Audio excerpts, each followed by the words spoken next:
If you're thinking about buying properties in Malaysia as a foreigner, the process might not be as complicated as you think. In this video, I'm going to break down all the steps and all the requirements you need to know to make your life easier. Let's get to it. So the first one is the minimum purchase price. Okay, so be aware that Malaysia has 14 states and each state has a minimum purchase price that we need to take into consideration. So for KL, the minimum purchase price is 1 million ringgit. That equates to about 240,000 USD as of September of 2024. Now in Selangor, the minimum purchase price is 2 million ringgit. And the catch is that it has to be a strata property. So example of strata properties are condominiums. There are also landed properties that are strata. So how do we identify them? Landed strata properties are properties that are gated and guarded with a clubhouse. They have maintenance fee. So do ask your agent about this and they will be able to advise you on which properties are strata. So there are many properties that are strata that are above 2 million as well, especially in Selangor. Now, the one thing we need to know about strata properties is that you are not allowed to change the look of the exterior, meaning no additional renovations on the outside, no extending of the property, even painting. You can't paint the exterior of the property. Everything must be done on the inside. You can renovate as much as you want on the inside, but you cannot touch the facade. And here, I want to show you guys the list of the minimum purchase price of all the other states. So you can pause this video here. Number 2, what properties can foreigners buy? Now, there are no restrictions when it comes to purchasing a property. You can buy freehold, leasehold properties, residential condos, landed properties, commercial, or even industrial. There are no limits to what properties you can buy. However, there is just one small caveat. You can't buy a property that is Bumi Lot or Malay Reserve, because these have already been allocated for the Malays in Malaysia. If you like this video and want to know more about properties in Malaysia, do consider subscribing. Alright, next is who can buy property in Malaysia?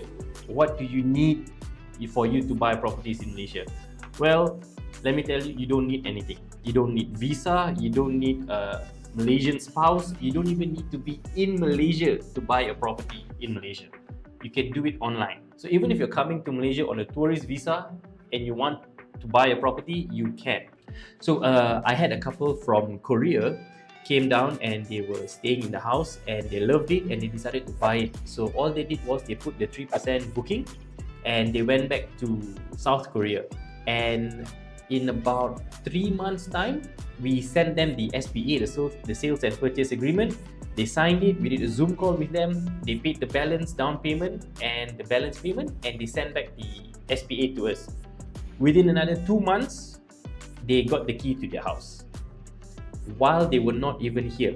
They were only here and they paid the booking and they went back to their home country.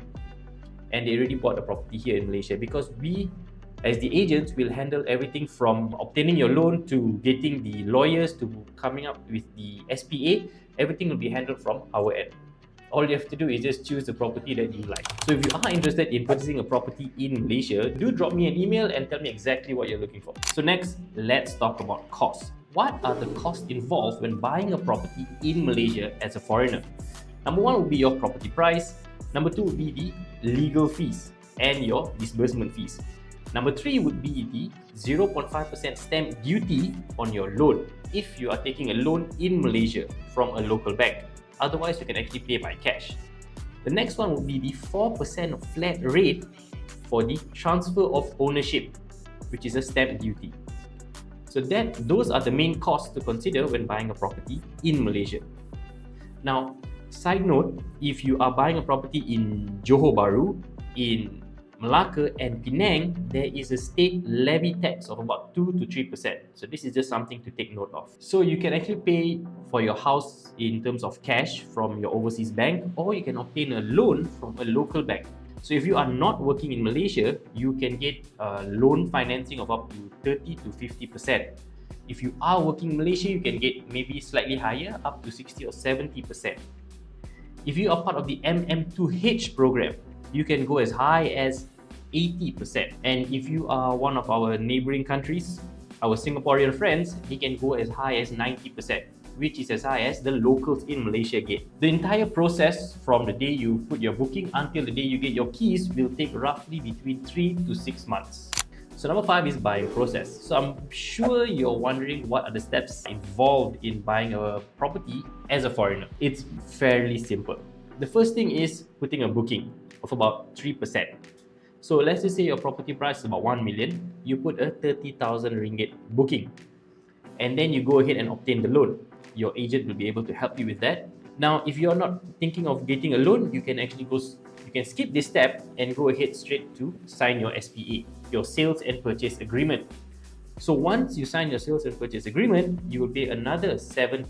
So now total you've paid is 10%.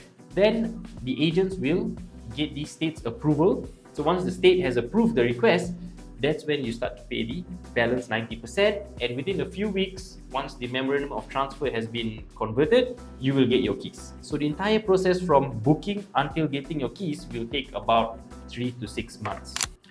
Alright, and that's about it. That's all it takes for you to buy a property in Malaysia as a foreigner. I hope this video will help you guys who are interested in buying a property in Malaysia. If you have any questions, please leave them down in the comment section below, and I will try my best to help you guys and answer all your questions. So for those who are interested in the MM2H, do check out my video over here. In this video, I'll explain all that you need to know, as well as the June 2024 update. This is where I break down all the important points for you guys so that you guys will understand more, as there is a big change in the MM2H in 2024. If you like this video, give it a thumbs up and do consider subscribing if you want to get more updates on Malaysia's property news. Thank you so much for watching. I'll see you in the next one.